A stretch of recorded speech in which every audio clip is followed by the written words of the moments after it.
والحمد لله ولا إله إلا الله سبحان الله والحمد لله ولا إله إلا الله قل إنما أدعو ربي ولا أشرك به أحدا قل إني لا أملك لكم ضرا ولا رشدا قل إني لن يجيرني من الله أحد ولن أجد من دونه ملتحدا إلا بلاغا من الله ورسالاته ومن يعص الله ورسوله فإن له نار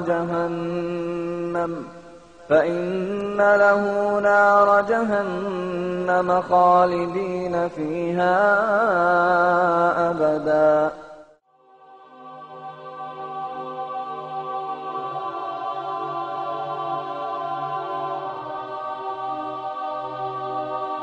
See, when a person says, how can good people go to hell? My first question is, who defines what's good? Do you define what's good? Does society define what's good? From our position, we would say that the only one who has the right to define what is good is God. In fact, the very essence of what makes something good or evil is the fact that this notion of good and evil itself is anchored in a transcendental concept, something meaning it's something beyond ourselves, right?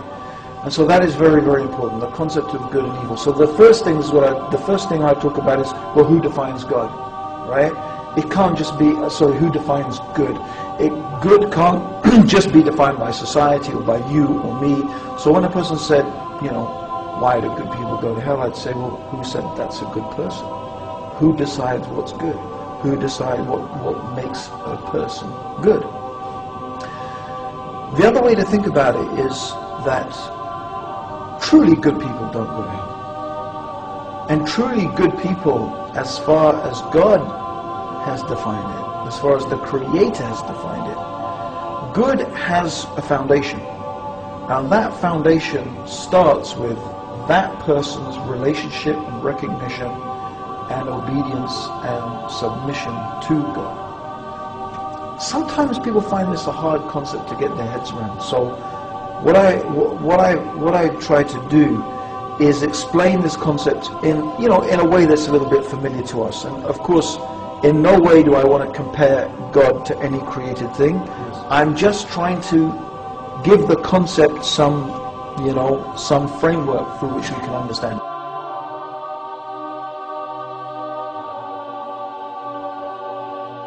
I want you to imagine, right, Eddie, you're a sort of journalist, right?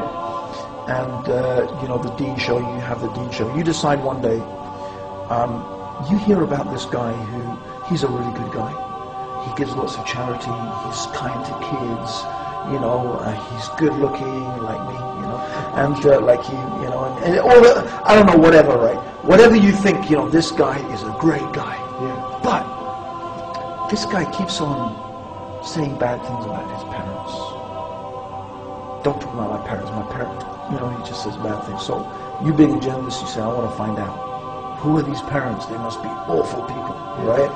So you track them down and you interview them. And you find out that they're the sweetest, nicest, kindest people. They gave everything to their son.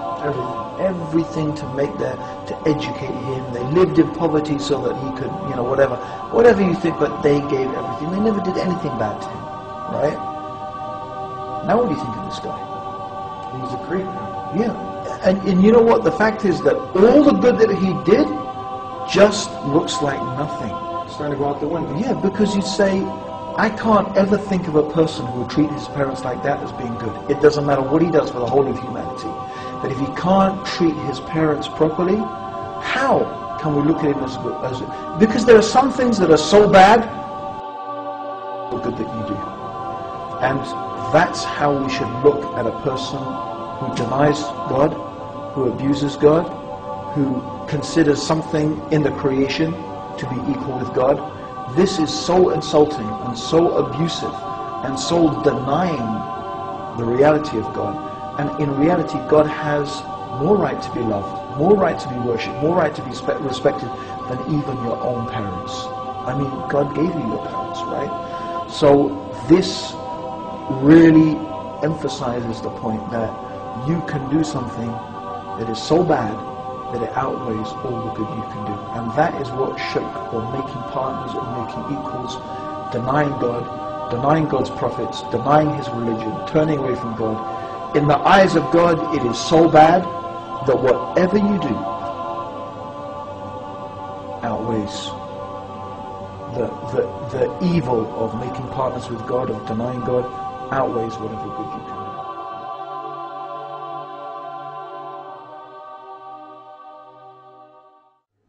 Now, let me, inshallah, begin by describing to you what Jahannam truly is. First of all, it is huge. As Rasulullah ﷺ described, it is so huge that it has 70,000 rings.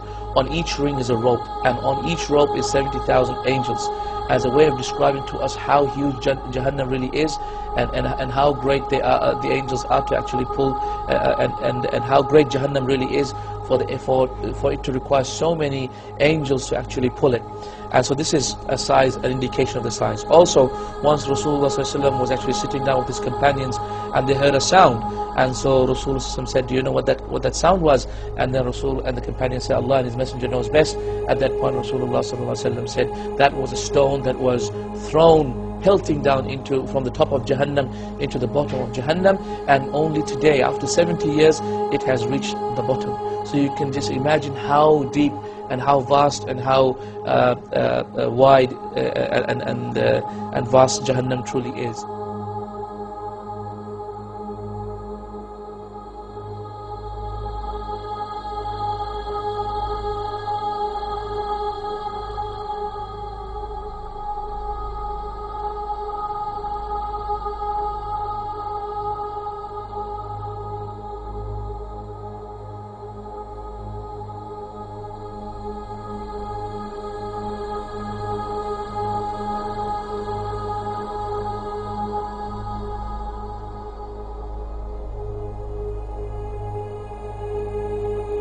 Also, we find that Rasulullah ﷺ had also described to us that the disbelievers in Jahannam will be made huge, meaning their bodies will be actually expanded.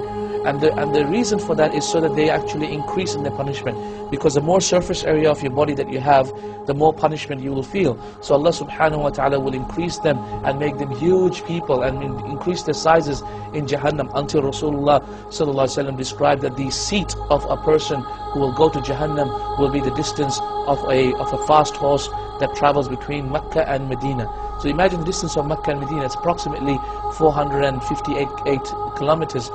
This is the distance that will be the seat of a person in Jahannam. Also, Rasulullah described the size of the shoulders of a person who will go to Jahannam, from one shoulder to the other shoulder, and he said that the distance is the travel of a fast horse for 3 days travel. Also, we find that Rasulullah said in another authentic hadith, and these are primarily in Bukhari and Muslim, the hadith, and subhanAllah, if you just read Bukhari and Muslim regarding the description of Jahannam and the Quran, you will find a tremendous example and description of Jahannam in there. And we find that Rasulullah said that the molar tooth of a disbeliever in Jahannam will be the size of the mountain of Uhud, will be the size of the mountain of Uhud. And brothers, the mountain of Uhud is not a small mountain. It's a great mountain. It's a great mountain. It's a great mountain. Then imagine 32 of them. Then imagine the head. Then imagine the body. When the Prophet ﷺ describes the thickness of the skin as also 3 days journey to taste the hellfire and the punishment of the hellfire and the punishment of the hellfire and the punishment of the hellfire and the